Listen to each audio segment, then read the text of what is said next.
Welcome to another episode of Geek Bytes podcast. I'm Ramon Mejia. And I'm Edgar Acosta. This is episode 68 of the podcast. And every podcast, we're bringing the round of the week's best geek and tech news. And, of course, anything else we're interested in that week. In Geek News this week, we'll talk about WWDC, my friend. Okay, I was like, where sure was it? All right. And three. Oh God, let me start all over. WWDC, CP30 in your living room, and the new Disneyland, Supergirl and Spider Man casting, trailers of the week, and much, much more. Absolutely. And in our discussion section, we're going to be talking about E3 and all the great things we saw and got all excited about. Now let's begin our show, though, with Geek News.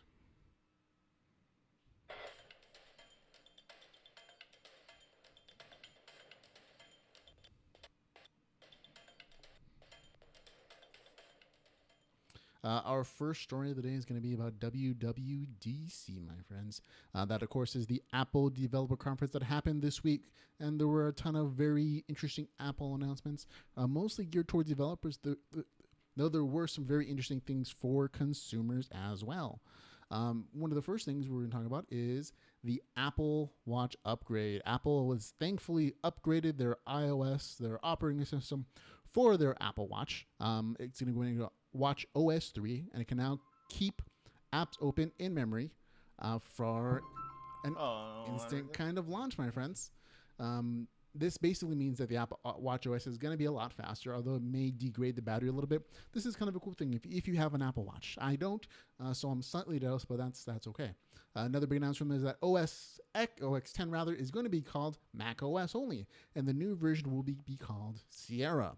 Additionally, iCloud will have the ability to manage files that you keep on your desktop universally across all devices and make sure that you don't run out of room on your hard drive. This is something like Dropbox, where there are simultaneous syncing abilities. And of course, emojis are going to be 3 times bigger. You can all highlight words to replace emojis with one tap. So if you're an emoji fan, this is a big thing for you. I like it. My thing is always with the watches is, as much as the watches are cool, you have to have your phone on you, on your persons whatsoever, or at least be in a close proximity for it. I'm just waiting at least a simplified version of it that actually is the whole phone and everything that you'll be able to put on your wrist. Because I don't know, I as much as I would kind of miss having something to be scrolling over, as like pretty much phones are literally little mini tablets. Yep. I would rather just have the most basic functions on my wrist. You know, one less thing to carry in your pocket, one less thing to drop and smash and try to replace the screen on. But everything else on it, it's great. I don't know what I have really any expectations. Like, is there any function or feature on a Apple Watch that you would want to see? There are no killer apps currently. I think there are a couple games that are just kind of neat, but they're nothing like too special. Right now, it kind of rides that line between a health device, tracking your heart rate, monitoring your blood pressure, whatever else it does, your sweat sugar levels apparently, with the new version, and being kind of intermediate between your phone, just a small extra display. And it doesn't do anything extra though. I mean, it's not that super fancy to me, but maybe they're going to come out with something in the future that's just going to blow my mind and I want to buy it, but I'm just not an Apple Watch fan right now. Yeah, I think I like the concept you're talking about, it being more of a medical device for, no offense to them, for seniors, for like a GPS device, of course, for your kids and all that. Something that actually they can wear and they'll stay on. Oh, no, yeah, tag those kids. Exactly. Until you put the chip inside their head, slap a watch on them. Honestly, I'm more for chips in my head than things on my wrist. Really? Yeah, absolutely. I would love to get augmented cybernetic capacities in my brain, get that wire mesh thing put in, interface with those computers in that very special way. All right. Yeah, but, hey, you learn something new every day. That's true. All right. Let's talk about more tech. Facebook. Facebook is stalking you. Facebook has reached partnerships with a point of share systems like Square and Marketo to link purchases to viewers of Facebook ads. Facebook also can now match GPS beacons, Wi-Fi, radio signals, and cell towers with real-world locations to show when you visit a store. Facebook aggregates and anonymizes the data, but in no way to opt out of it. Without turning off the location service entirely for Facebook app, data from the new system will show up in the store visits metric in Facebook's ad performance dashboard. Yes, this is one more way that Facebook is trying to make money off of you. It's a free service, folks, so what do you expect? Facebook has been sharing your data for such a long time, you don't even notice. This is just one extra creepy step on the ways that they're totally tracking you. This time, they're getting access to your GPS location. They're kind of tracking where you are in a mall, or if you're going to a store after seeing one of their ads. They're kind of using that data to show advertisers, oh, look, our ads to our customers or to people totally work. Look, these people went into your store after they saw our ads. This works. That's essentially the information they're getting. And personally, it is a little creepy for me. But if they were going to give me something like a 20% off coupon when I was going to go into a store, I'd be more. Yeah. I might be more likely to use it because it's just like, oh, they auto drop it on my phone. Oh, you know what? That thing does look cool. 20% off. I might be more likely to go in. Totally, because I would rather have that option instead of just being like clicking on something, because I don't know, as for an average Joe Schmo, when you're online looking at something, and of course the ads do pop up unless you got that lovely ad blocker. Yep. Who actually clicks on them? Do you know anybody's actually ordered something because like, ooh, a ton of people put lots of money. I mean, even if you're sending it to 1 million people and only 10% of them drop out, it's still 10,000 people that would click on that one thing. That's true. So it's more a matter of it's kind of like a shotgun approach where you just hope something hits. Yeah. In advertising, throw enough money, throw enough ads, and if only a small percent of people who see it buy it, then you make money. Reminds me of freemium gaming. Everybody plays, but the ones that are hardcore addicts will actually click and pay and all that good stuff. Again, they're small minority, but hey, can make all those big profits. Just ask Blizzard and Hearthstone. Oh yeah. Okay, on to our next story, which I'm totally in love with, my friends. It is Star Wars Augmented Reality. Magically, the augmented reality company that hasn't shown more than a glimpse of a working prototype to the public is partnering with Lucasfilms and Industrial Light and Magic on a semi-secret lab. Magic Leap CEO Roni Abowitz told the Wired Business Conference that the lab will be based in San Francisco. To celebrate this partnership, they released an augmented reality video of CP3O and R2D2 chatting with some guys in some person's living room randomly. We have the video up on our recorded podcast, folks, if you want to see it. Otherwise, you can check the link on our show notes. It looks really nice, actually. The character animations, all the shiny parts of C3PO and R2D2, they look really spot on, and I can't wait for augmented reality to become a thing. Unfortunately, it's not going to become a thing for a couple of years. Yeah, it's sad, but the trailer just looked really awesome. Obviously, if you're a fan of Star Wars, you've seen the holographic peoples, if you will. You know, like the it has that color, that kind of tint. So I don't know if that's a full effect that they want to intentionally go for, because they haven't mastered everything yet. Like solid color. That's why it's kind of in delay. Because I feel like once they got the colors down, the resolution down, everything on it, it's going to be great. There's already been little tests here and there about like I tagged yourself in a couple of tests of the magic card style kind of games where like as soon as you put a card, of course you're wearing your augmented reality goggles, but as soon as you put a card down, just like in playing Yu-Gi-Oh or so, the characters actually pop out and come to life. Yeah, I mean we have Pokemon Go coming out next month, I believe, for augmented reality Pokemon. So it is a thing. It's running on the coattails of virtual reality, but it's not the same thing. So the two can exist, together. We're going to talk, of course, more about E3 and more details about the VR kind of stuff. But it's steps. We're pretty much there. We're just improving on to where we're going. All right. More entertainment related news. Disney Shanghai opens. The latest Disney theme park and resort in Shanghai, China, opened this week in a gala spectacular. The new Shanghai Disney becomes the 6th Disney theme park and resort overall, and the second one in Asia after Hong Kong Disney. It took over 5 years, $5.5 billion, and until now, unheard of the cooperation between Chinese and American governments for it to happen.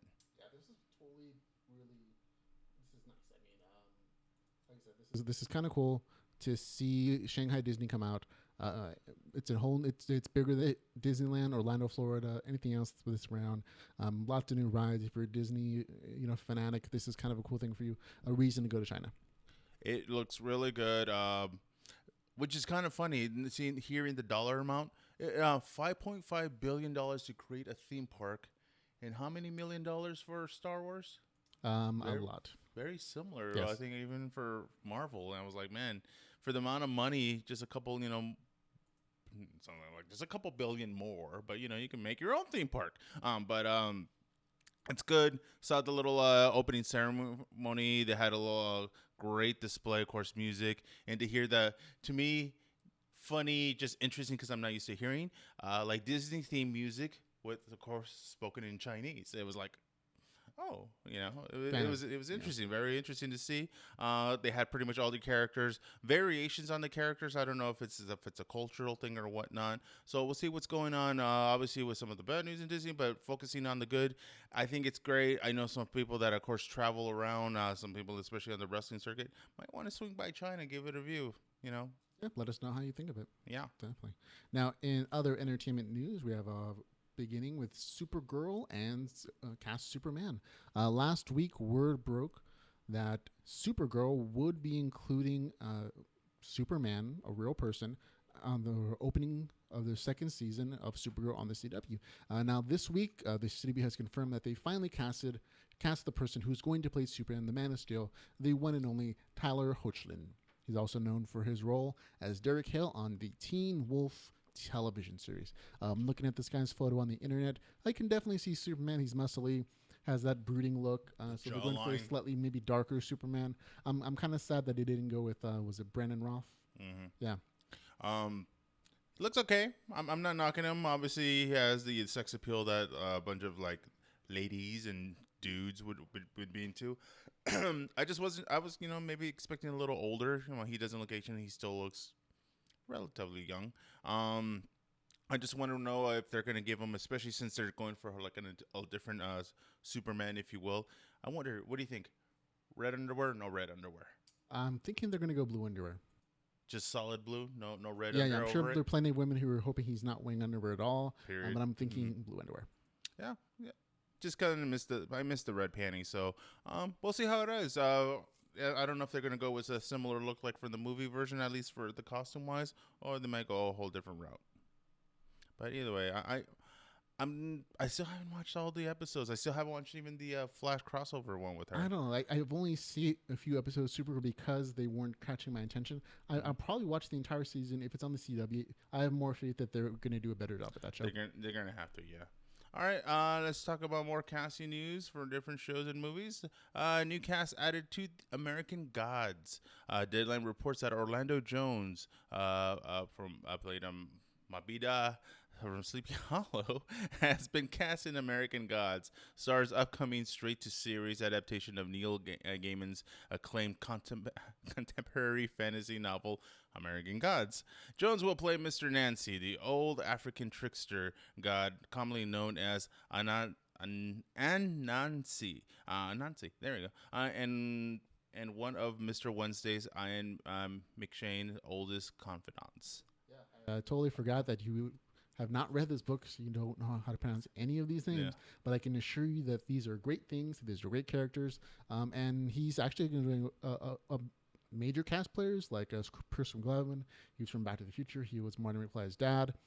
Gillian Anderson. She's playing a character named Mejia, Cloris Leachman, and a ton of other major faces in the entertainment world going to be joining this cast because it is such an amazing and great story. Yeah, once again, you read it. I haven't, so this is kind of pretty much completely new to me, especially with a lot of book series. Obviously, I'm not a big reader. So to hear an adaptation on it, especially with Orlando Jones, honestly, he's kind of disappeared for a while. The last thing that I personally remember seeing him in, it was like being a drum instructor in the movie Drumline with Nick Cannon. And, of course, I think, if I'm right, so correct me if I'm wrong, didn't he do like the 7-Up commercials for like the longest time? I think he might have. I could be mistaken. But again, good addition to a great cast. Looking forward to seeing the film. Now, our next story is one that's near and dear to my heart. A character and an actor I love. Donald Glover is joining the cast of Spider-Man Homecoming. I'm a big Spider-Man fan myself, so this is glad news for me. It is the Marvel Studios and Sony Pictures upcoming reboot for the web slinger interested in the Marvel Cinematic Universe. So you might see some crossover work with other characters. If you've seen Captain America Civil War, you've seen that Spider-Man that's going to be in this movie. And now, while Donald Glover's exact role in this film is still under wraps, we're not for sure. There are some rumors Donald Glover has been his fans have really fought hard for him for the 2010 reboot for him to actually play Spider-Man as Miles Morales version of Spider-Man, so he might take up that role. Or he's actually already voiced the voice of Miles Morales in the Disney's Ultimate Spider-Man, so that might give him some cred. Other people say he's going to be the Tinker fighting alongside the Vulture in Spider-Man Homecoming, but we'll have to wait and see. We'll see. Good guy, bad guy. He is awesome. If you ever get a chance, check out him on Community. He was great on Community. His stand-up is hilarious. He has a lot of geek-related humor, so like if you're into what we are into, you're gonna love him. Give him a check out. But yeah, for the longest time, it was all under wraps because there was talk, like, oh, I'm in talks with Marvel, but nobody knew, like, so are you gonna play Miles? Who are you gonna play? Who you can play? Who can play? But we're still under wraps. We still have no clue. He still can't say it, unfortunately. Still can't say it. That doesn't stop us from speculating. But yeah, I honestly would have been okay if he actually played Miles Morales like in the live action version. But I'm okay with the Black Spider-Man. Yeah, well, not just Black, that. Hispanic, mixed. Yeah. Bi, I think last time I checked, he's a little bit of everything. But either way, good for him. All right, more entertainment. Netflix picks up Ricky Gervais's The Office spinoff movie. Ricky Gervais revealed that his latest film, David Brent, Life on the Road, a spinoff of the original The Office, has been picked up by Netflix. Set 15 years after the events portrayed in the original series, the film sees Brent still continuing his quest to fulfill his dreams of being a rock star. Thinking he's going to be a featured in a concert tour documentary. He's actually being recorded for a Where Are They Now style production.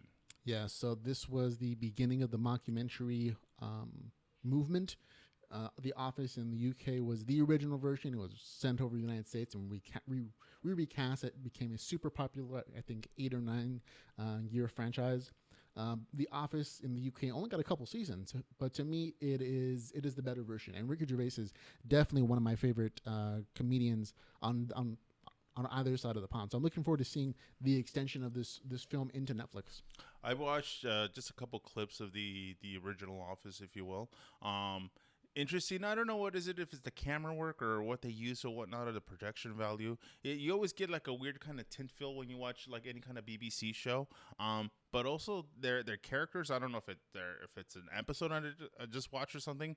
You know, very very pale, very dark eyed. I was like almost watching like a zombie flick. And they're British. Of course they're going to be pale and dark eyed. Yeah, but I wasn't also expecting like a bad stereotype. I wasn't like expecting really bad teeth or anything like that. You know, you probably would have saw that too. But as far as like the filming goes, it's like almost 25 years old, I think. Yeah, that series. So it's to be expected that the film quality is not going to be the same as something coming out this year.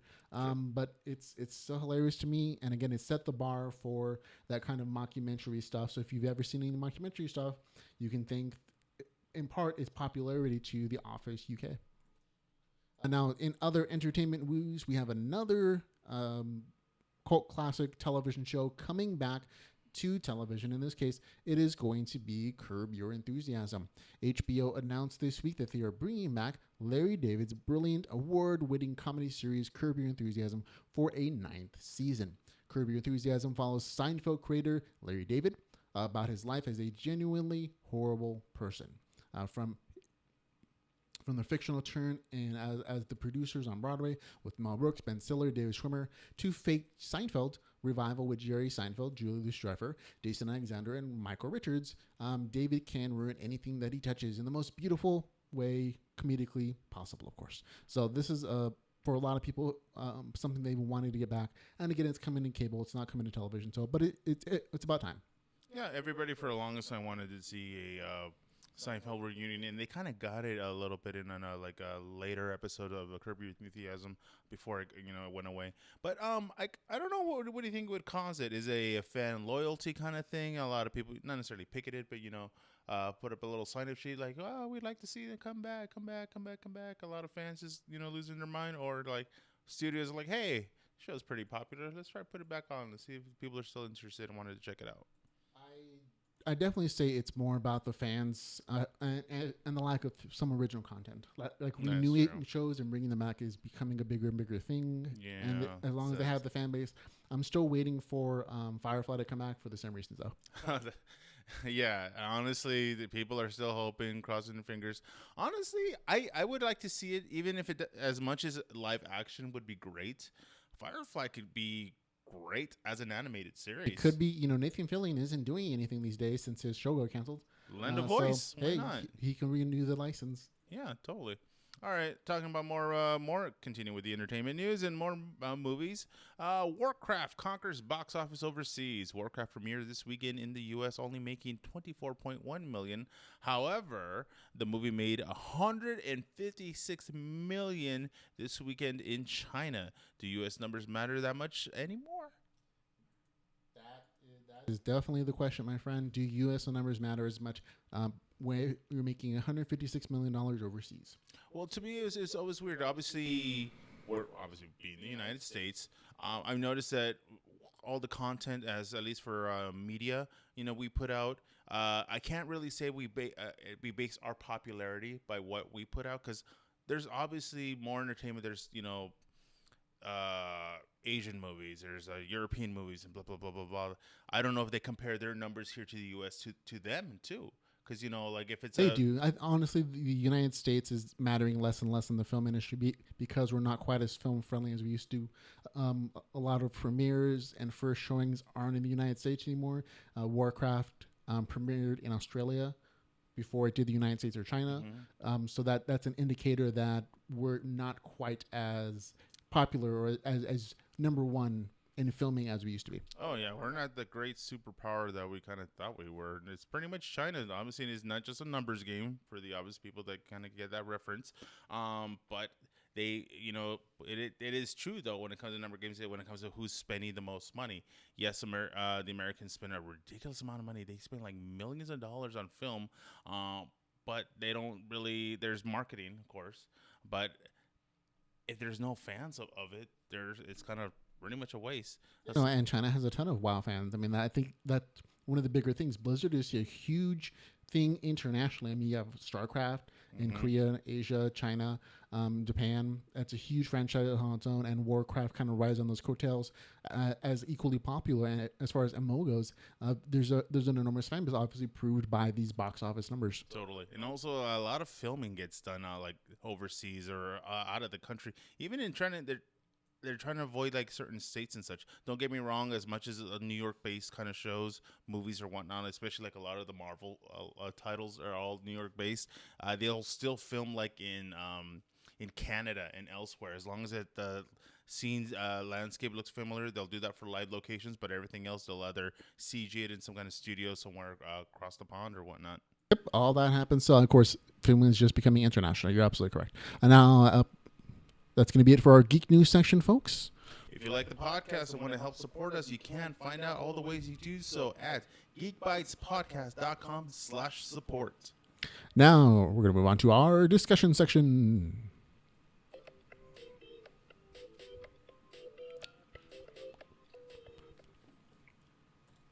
And of course, in our discussion section, folks, we talk about all the things that don't quite fit into our news section, but we're still interested in. And this week, we're talking about E3. That little thing, right? That little thing, absolutely correct. Now, E3 was this weekend. We watched it live. We made sure to take notes for you folks. And a lot more people seem to be interested in E3 than anything else that we're talking about this week. So we'll get right into it.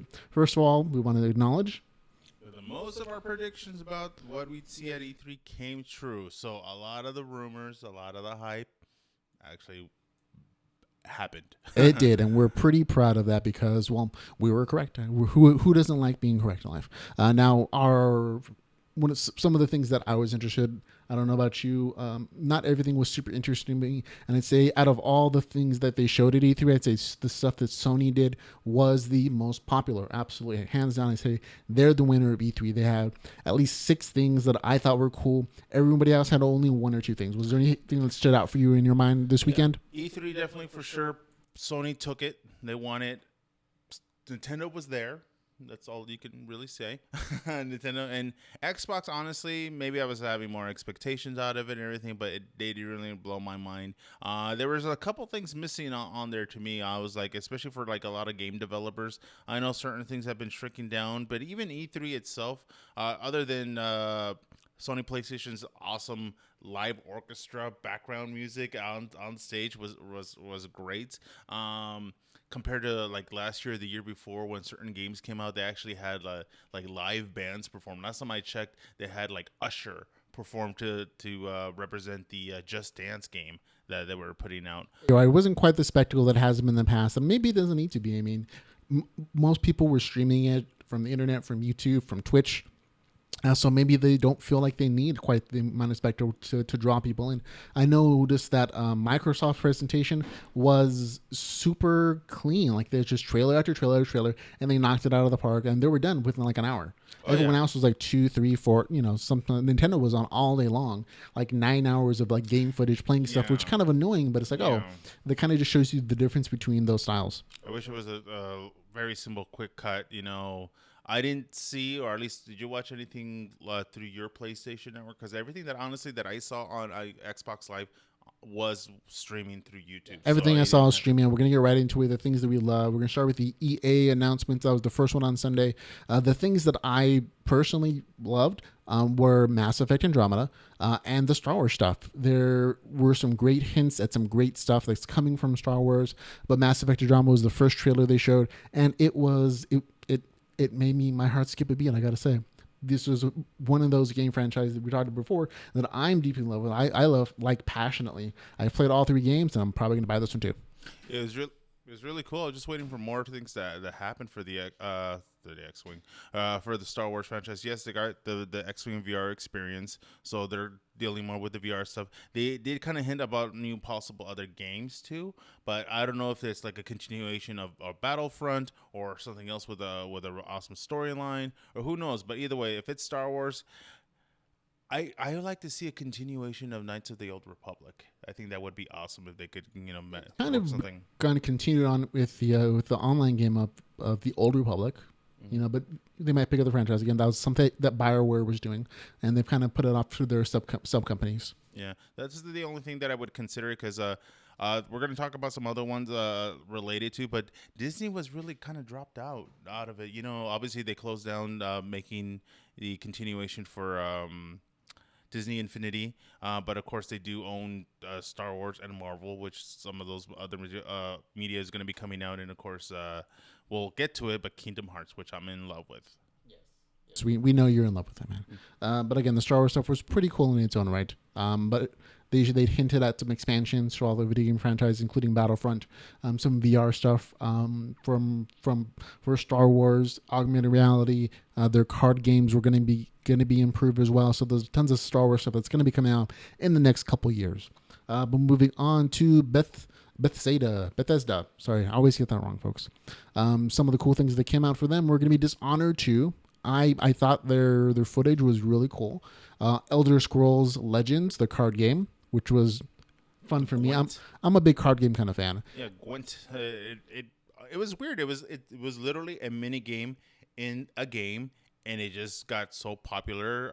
It evolved and it became its own official game. Gwent from The Witcher 3 was also on show, and Doom and Fallout 4 in virtual reality expansions for Doom and Fallout 4 were also shown, of course, but those were less interesting to me than just the virtual reality promises of Doom and Fallout 4. Now, we have no video for this, unfortunately, but there were demonstrations for these two properties in virtual reality on the show floor at E3, and reading some of the descriptions that people have written about them, they're kind of wonky right now.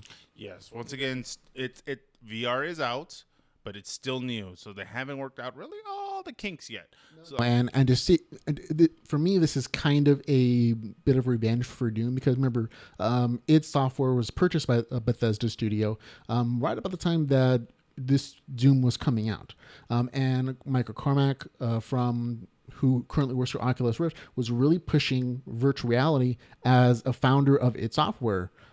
For Doom specifically, but the company kind of pushed it off to the side, and now they're kind of paying the price because they're behind the 8 ball on the VR side. They understand that this is going to be a thing for virtual reality and video games, and they see that these are the two properties that people want to see the most. But on the other side of it's, they kind of let their major assets for that type of systems go with John Carmack moving to Oculus.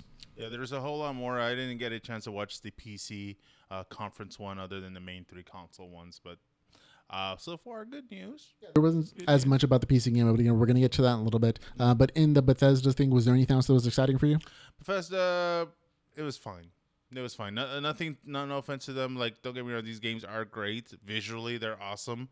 Once you get into the gameplay, to me, it's all always been about the titles. I'm technology of things is great, but as long as it's fun, as long as it's entertaining, It's all that matters. Yeah. But I'm looking forward to like playing Doom and Fallout 4 in virtual reality. And PlayStation's kind of promised that they're going to grab those titles as well. So you might see those on those intellectual properties as well, my friend. We're going to move on to Microsoft. We have State of Decay 2, Project Scorpio. Those were the two things again. One's sort of tied to virtual reality in the next gen system, but State of Decay. Have you ever played the first State of Decay? I don't think so. I can't barely. Is that the trailer that you're running right now? Yeah. This is the trailer for State of Decay we're playing. I saw it, and even especially with the game trailers, they always kind of throw you off a little bit. They'll start off sometimes with really classic music, whatever, like, oh, nice, in this case, nice driving music, and I don't know, then you see a person, but then he slams the door open just to knock him out. Okay, now I remember. It's almost like, yeah, well, it took a while for to jog my memory. I didn't get a chance to play the original one, no, but this one looks great. It honestly, it feels like a Walking Dead like game. It is a zombie survival game where you're it's a first-person overview zombie survival game, getting resources, saving people, killing zombies, limited resources. It's kind of like The Walking Dead. You're absolutely right. But the first one had some camera control issues, and this one just looks better on all fronts. So I'm looking forward to playing this one. It's definitely involved on it. It gets my attention for sure because you don't know what to expect. It's we're gonna still compare it to Walking Dead. It's not like Dead Rising though. They did show a trailer for Dead Rising though, and Dead Rising was actually pretty good. I think it's Dead Rising 4. Yep, Dead Rising 4. It looks like he's still going to the mall, but now it's more. To me, Dead Rising was more kind of like a especially with their weapons, more like a garden warfare, like a Plants vs Zombies, because he had a candy cane launching, kind of almost like a crossbow, so he was killing people with candy canes, and I'm like, all right. No, there's plenty of customization in that game franchise. That's one of the things they're known for. Just like the over-the-top ways you can kill the zombies and complete missions and craft and interact with environments. It's something that series is known for, and that's just slightly different than this franchise. This one focuses more on storyline, resource gathering, building communities. So they're different kind of zombies game. But how would you think of the Project Scorpion announcement? As much as they could show, they just showed a bunch of devs talking about stuff. They kind of showed a very rough version of it. Here's like a motherboard. Here's what the insides look like, everybody. And they promised that this is going to be the fastest console on the market when it comes out, and I don't doubt that it is. Until 3 months later, and Sony comes out with something. Exactly, but we said it before. I'm like, that's great. You have a great console. What about a game? Have a game that uses its specs. Make it as good as uses. I ramble with it.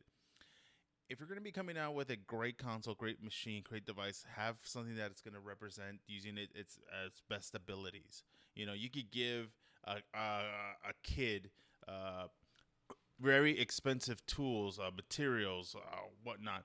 But if that kid can't do crap with it, give it to a professional master that knows what he's doing. That way, they will make the best out of it. It's not always about the hardware; it's about what people do with it. You're absolutely correct. But with the specs they're showing, they're kind of pushing it as the console to use for virtual reality specifically. Because Sony's already ahead of Microsoft on virtual reality. They're coming out with their headsets in a couple months at a pretty reasonable price. Microsoft is kind of feeling the issue right now. Yeah, the only thing with Microsoft, they came out like a really quick cliff notes on it, is they gone the Sony approach. They made their current Xbox One smaller, 40% smaller. Oh yeah, the Xbox Slim. The Slim, yeah. It's 40% smaller. It's white. Hopefully they'll have it in the black. I'm not thinking of. I'm good with my big blocky old-fashioned VCR Xbox One.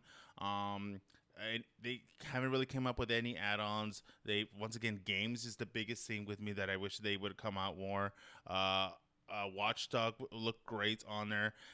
Oh my god, the Final Fantasy games that are coming out. They're gonna have a VR version of it and whatnot. And again, we're talking about when we get to Sony, folks. But in the meantime, Yeah. we're going to talk about Ubisoft. Now, Ubisoft had some great stuff. Now, this game, the first one that they showed off, what was hands down the thing that made me geek out the most. It was Star Trek Virtuality.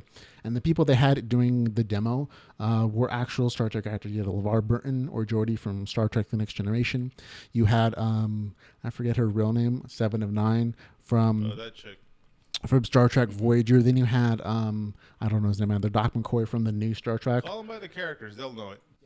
Those guys. And they were playing, of course, with some dev. But they were using the Oculus and the Oculus touch handsets, and they were actually pretty good. Yeah, they were touching controllers on the actual bridge of Star Trek, moving things around. So you actually had to work as a team to accomplish your missions on the bridge of the Star Trek Enterprise, which is what every kind of Star Trek nerd and geek kind of dreams about, like walking onto the bridge and doing stuff. And working with your friends to beat the Romulans or to find new resources or new alien species and have first contact. Hopefully not the James Kirk way. Yeah, checking out the videos is kind of interesting because they are wearing the classic Star Trek outfits. The Kirk yellow jacket thing. It's not Next Generation style look and everything, but it's cool. It's interesting. I've always wanted to see more to it. Like when they say Star Trek VR, I was like, oh, they made the holodeck. That's kind sort of. No, yeah, they they sort of did. I mean, if you can interact with your environment with your hands, and you can look around, and it looks like the Star Trek Enterprise, even if it's first generation. That's partly to the way of the holodeck dream. It's definitely for the Trekkies. We can definitely say that. Now, the next thing they talked about, Ubisoft announced was, of course, they gave us a lot more Watch Dogs 2 footage.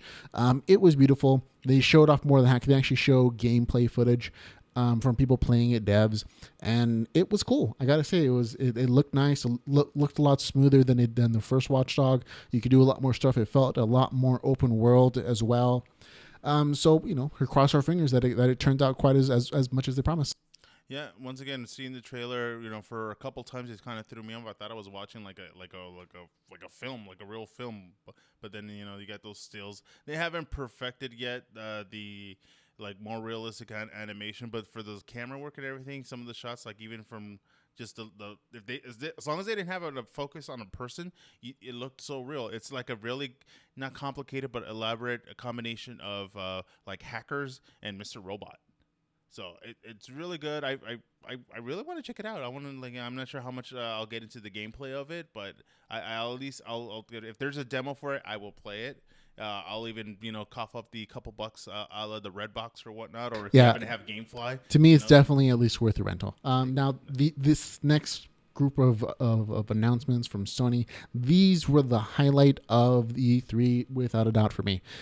Starting off with God of War 4. Now this intellectual property is something that people have loved for years and years. It's one of the big things, and this one just kind of blew them all away. God of War Kratos looks older. He has a kid. He's running around and killing stuff left and right. The graphics look amazing. Everything's destructible. It almost looks like it's a good show to me. It got everybody by surprise because they saw the kid. I'm like, all right, it's gonna be about a little kid. It looks like he's a little hunter.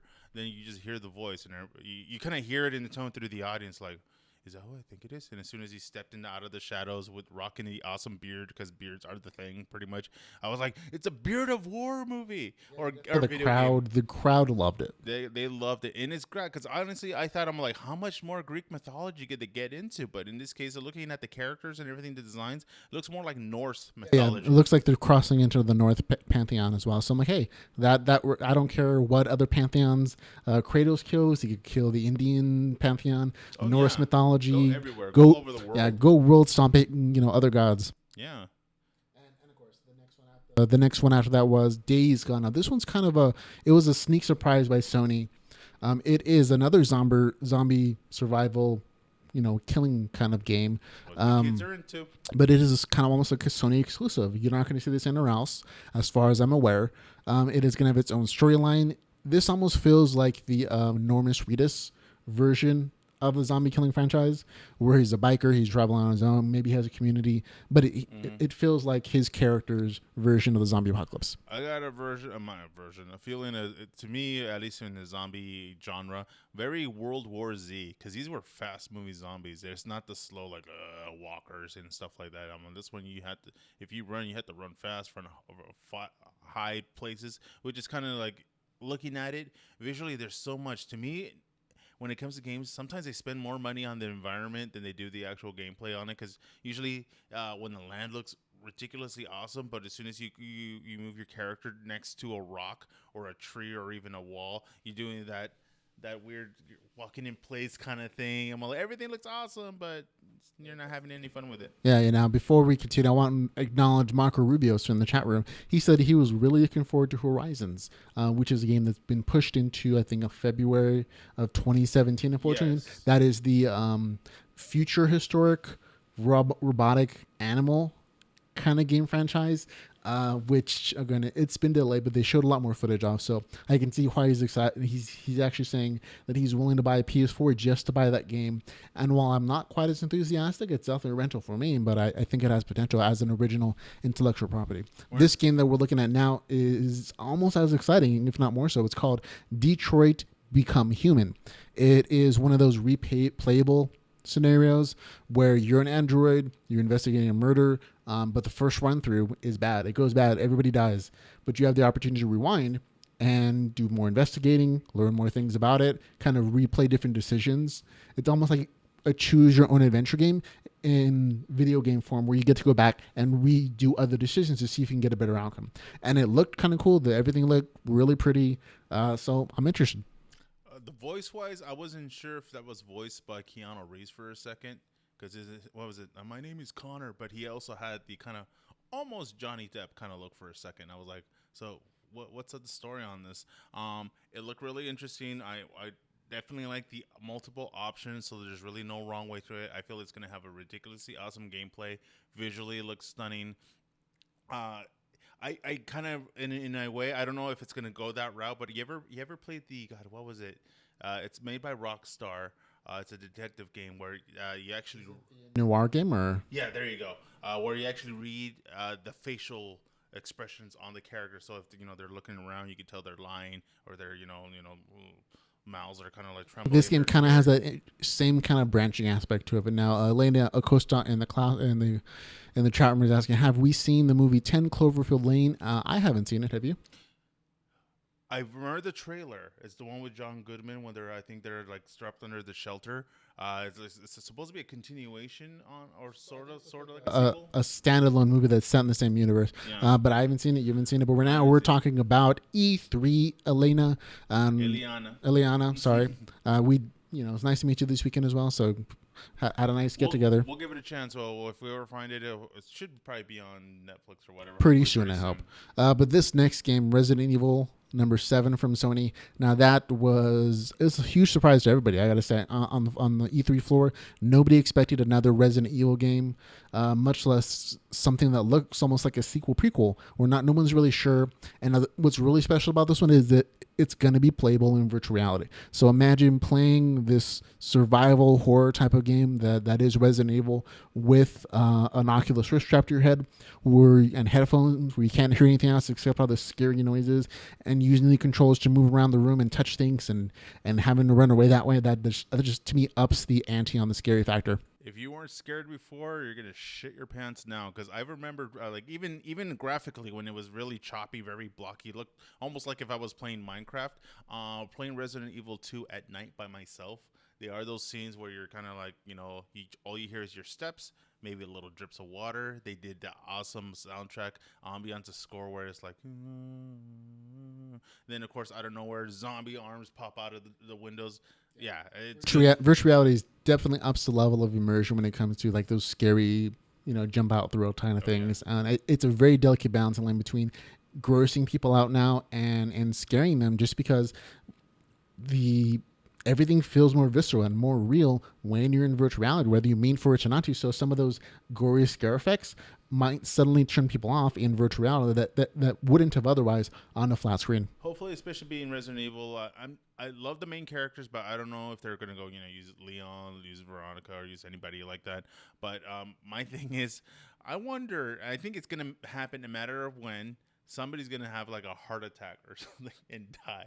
At some point, it's almost an inevitability because of the level of immersion, almost realness to it. Mm-hmm. Right now, we're also looking at another big VR game announced by Sony for the PlayStation VR, Star Wars XWing from Battlefront. It's a mission specific to that franchise, but you get to put on a headset. You get to strap into an X-wing and fight in virtual reality against the Empire. They also, of course, announced that their VR headsets coming out October 13, 2016 for $399 for the headset, $499 for the bundle, including the required camera and the Move controllers or the optional new controller they have out. Yeah, I was never a fan of the Move controllers, the little light up ping pong balls. They have something out coming that looks a little more gunnish and hopefully works better. But hey, if this is, I think this is going to be an opportunity for a lot of people around the world to jump into VR. Maybe it's not as good as the console or on the PC, but it's cheaper because you already have a PlayStation, $400 or $500 for a headset and controllers, and that can be your VR experience, and that might work for a lot of people. Seriously, especially they announced 50 titles? They said they're going to have 50 titles before the end of the year, including this one we're looking at right now. Do you remember this one?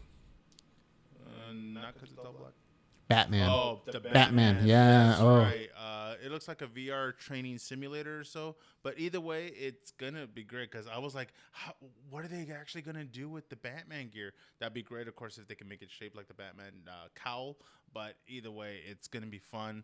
No, they have. And they have all the voices. They have Mark Hamill as the Joker. He was in the trailer talking about what does it mean to put on the mask, all that kind of stuff.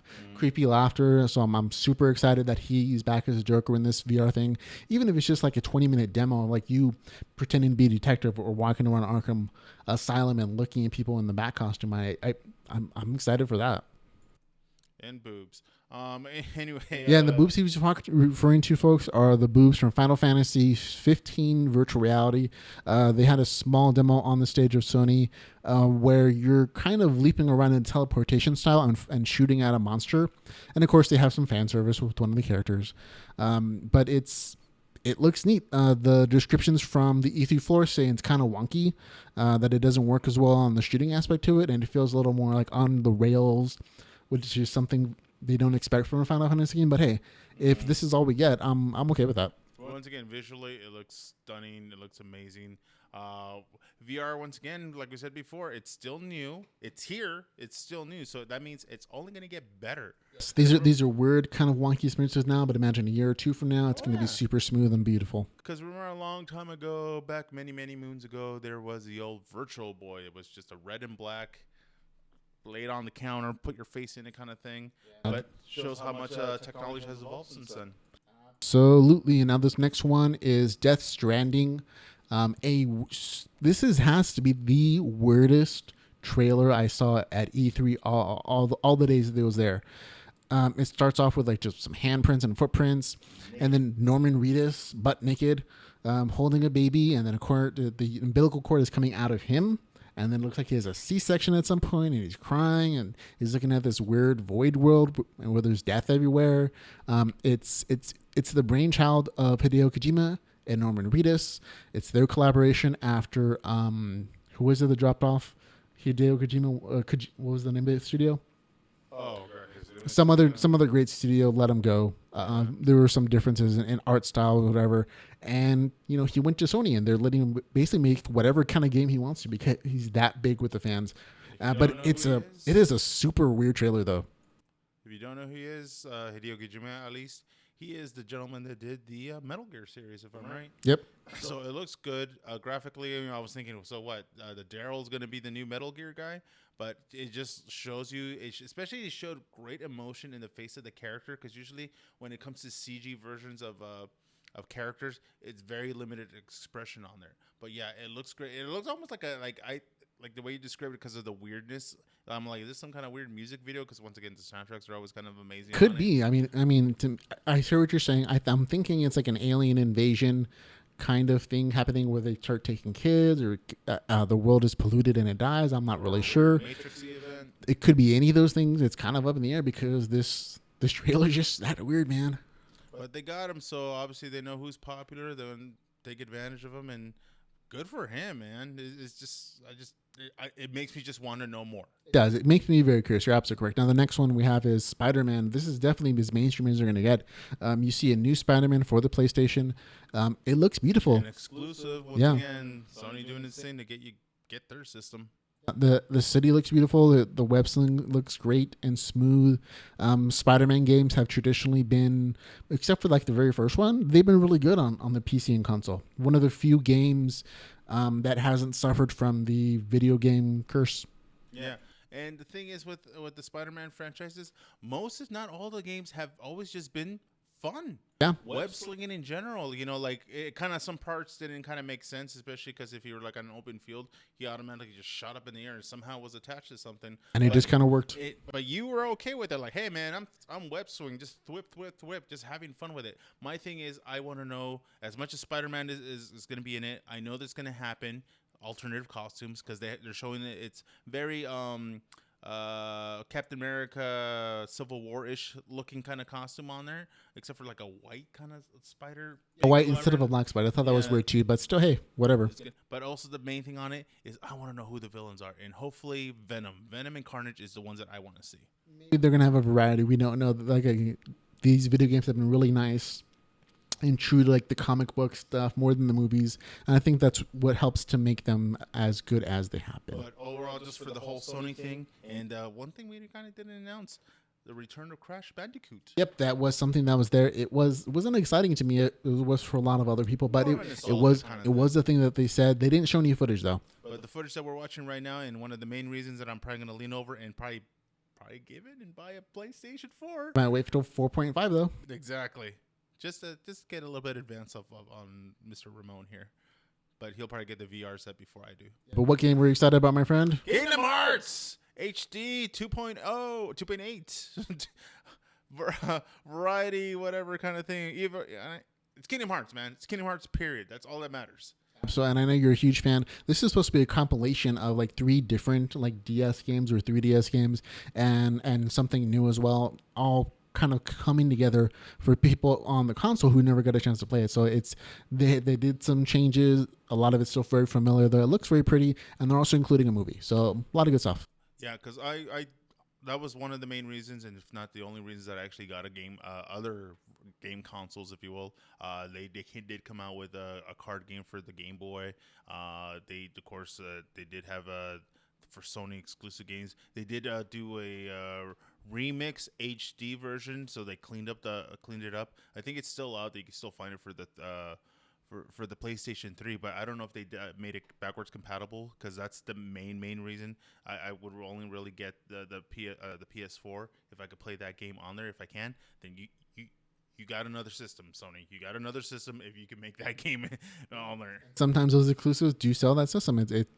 That's why they like them. Now again, the next one off of that was Final Fantasy World, I believe it was. That one they showed a nice trailer for it, but it's basically you get to travel through all the Final Fantasy worlds as whatever characters you want to, whether it's 2D, 3D.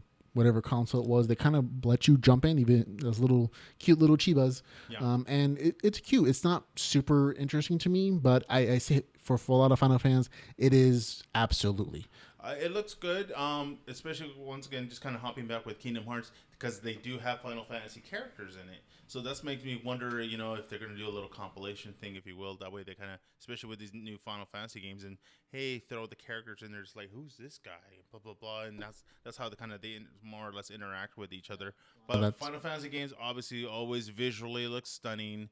The monster battles are always kind of great. I don't necessarily miss, but like there's hacking and slashing games where obviously you just run around, blah blah blah. If you feel like you do a good combo and kill off the guy, but it's not like the old Final Fantasy where it's like pick this hand, put this weapon on, which They magic power are you definitely putting made it a that? lot smoother, which is probably why it's a little more popular. Definitely. Now moving on to the PC side, the PC gaming show had their own thing this year.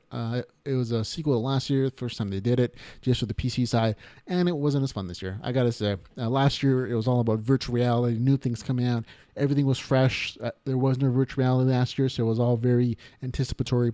This year was kind of a letdown. There were still some great titles that came out. A lot of PC-centric real-time strategy games.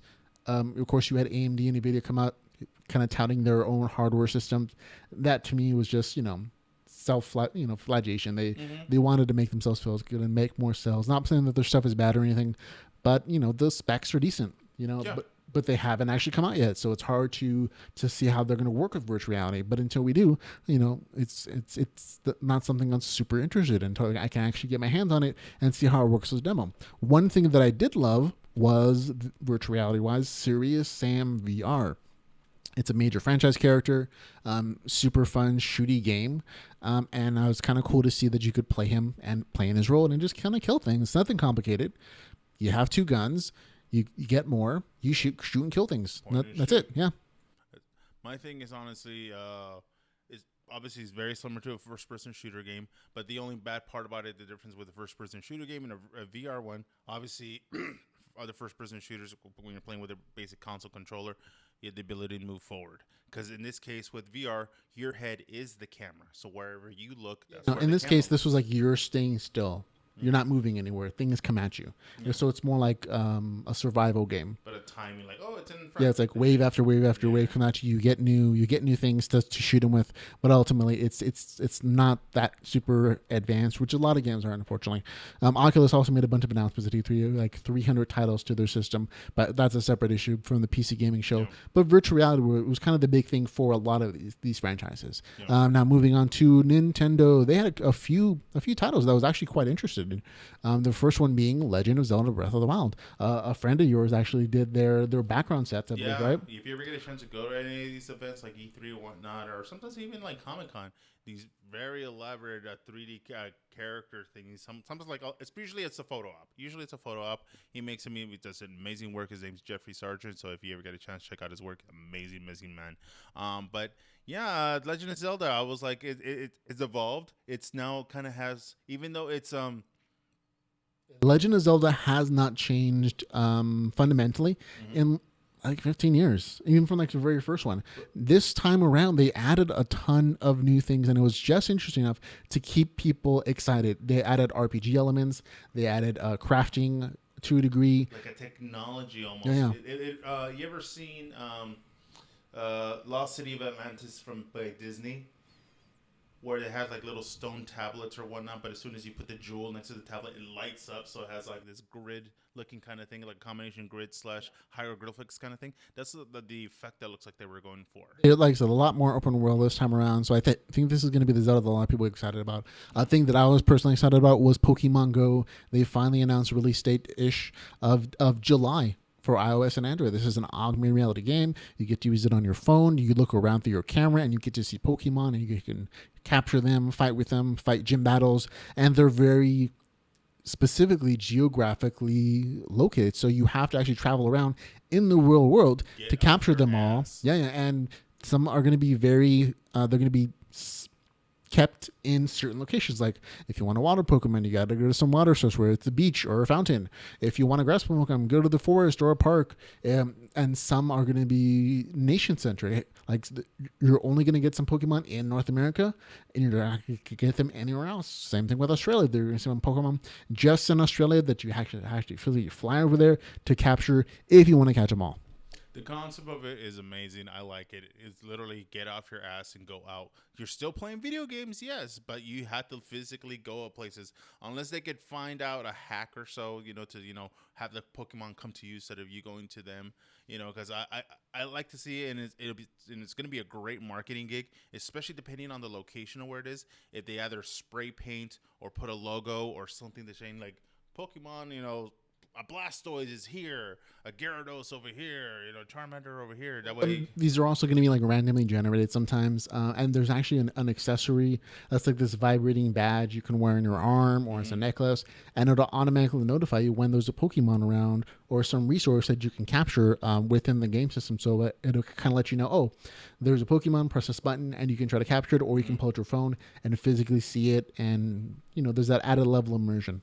So it's going to be fun, and of course for your phones, for your iPhones, your Androids, which was even a plus, but we talked about it before. He's like, come on, Nintendo, you have a technology that pretty much everybody has. Instead of, no offense to the Game Boys were always great. They're always good, unless you want to, unless you put, I guess, more or less the phone ability on your Game Boy.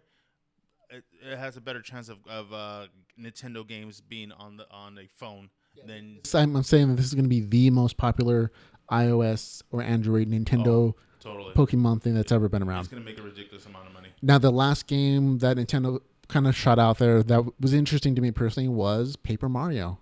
It's called Paper Mario Color Splash. It's for the Nintendo Wii U only, and it has all the Paper Mario goodness, but it also has a bunch of color effects where you're coloring it, and it's kind of fun. It's cute, it's like cardboard cutouts kind of thing. If you ever play the Paper Mario, obviously it's classic Mario characters, which I think honestly, and I don't think necessarily it ruined the Mario series, but ever since the Create a World game came out, it was like, why? Mario Maker, right? The Mario Maker. They go, what's the point of us making levels? You can make your own. It could end, but this is again a franchise that this is different. This is new, and I love the Paper Mario series mostly because that also adds RPG elements to it that isn't available in other Mario games. And you're not just stomping on things; it's not just a platformer. You get to collect power ups, you get experience points from killing monsters that you can gain special abilities or more health from. And I always kind of like that, whether it's on the 3DS or the Nintendo Wii, and hopefully on the Wii U. I'm looking forward to seeing this game. Okay, real quick before we close things up, what do you think was missing from E3? I was expecting more interesting things from Microsoft. I was hoping to actually see the Skorpion product Skorpion maybe give some kind of release date. I was hoping Microsoft was announced more in the VR front. They haven't, unfortunately. Maybe they just don't have the tech yet. Maybe they're hoping for some kind of collaboration with either the HTC Vive or Oculus Rift.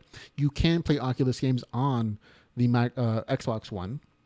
There's a whole special game system, but you're basically just playing on a big screen through regular Microsoft games, regular Xbox One games. So it's not that exciting at this point for Microsoft. I think Sony is gaining more and more edge. They've sold more consoles. They have virtual reality coming out in October. That's going to be a huge boost for their systems as well, and I'm going to push more console sales. So far right now, just Microsoft is disappointing. It's sad to say that's true. My biggest thing is on it is just certain people, or at least game developers, weren't, if not acknowledged. I don't think they had anything to put out. One that I talked about is obviously the Disney Infinity. They said they stopped making it. So Disney in general, they didn't put anything out if you don't consider Kingdom Hearts are related to it. And there's other game developers, obviously like Konami, Capcom, big great ones. Although you did see Tekken 5. The latest Tekken game, and they had Akuma in there. Yeah, that was kind of cool to see him in there. But it's not a franchise I'm super excited about. I was more excited to see Akuma there. Exactly. Once again, Capcom stuff. There's Mega Man. There's all these licensed characters. There's all these licensed franchises that they could have done. They could have made. Marvel. There could have been more Marvel games. There could have been more DC games. Oh yeah, the Disney Injustice 2. They did show it up, but it wasn't exciting. Yeah, I mean, it was okay. It was good, but it was just like I'm missing like my Marvel versus Capcom. I'm missing more characters, especially Nintendo. What's their biggest games that they didn't kind of make a sequel or two? They didn't have a new Mario Kart. They didn't have a new Mario game. They didn't have a new Smash Brawl, which I was like, I think they're probably going to save all this stuff when they actually unveil Nintendo NX. Yeah. Once they show that one off, they're going to have, and by the way, we secretly working on all these titles for you to play day one. They better, because Mega Man is I'm missing Mega Man so much. You're going to have Mighty Number 9 coming out very soon, so that'll give you your fix on that end. But for us folks, that's going to be it. Thank you very much for listening. If you like if you like the podcast and want to support us, you can find all the ways you do so at geekbytespodcast.com/support. Yep, we love it. Even if it's just listening to the podcast, telling people, your friends about the podcast, or checking out our Amazon links, giving us a little bit of percentage of the stuff that you buy. It's totally up to you. There's a ton of ways you can do support, including Patreon.